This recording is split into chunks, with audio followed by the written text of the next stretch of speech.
محمد هستم با ویدیوی آموزشی که قولش داده بودم. اومدم یه تیرکمون درست کنیم و همینجا هم تستش کنیم. خب چیزهایی که لازم داریم: 2 تا تیکه تخته، کش سوند که داخل داروخونه هم هست، یه تیکه هم چرم که اینجوری درش میاریم با کش تیوب. این 2 تا تخته رو همینجوری میچسبونیم به هم، تهش رو میبندیم.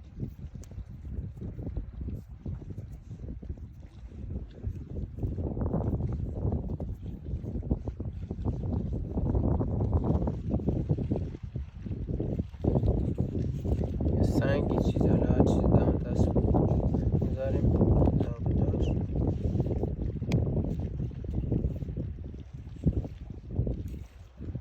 و اونو با یکیش دیگه می‌بندیم که محکم‌تر بشه. خب مثلا اینا هم بستیم. الان نوبت بستن کشا باید دقیق باشن وگرنه کج میره بالا، چپ راست بالا پایین.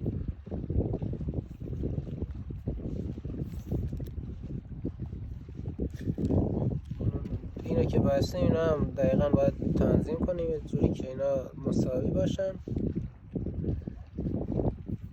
و ببندیم.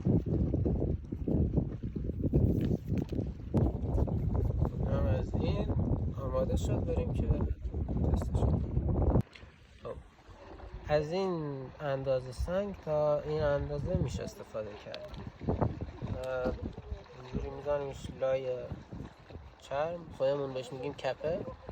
میگیریمش، یه انگشت میذاریم اینجا، یه انگشت هم اینجا و هدف رو میذاریم تقریبا اینجا و هم میزنیم.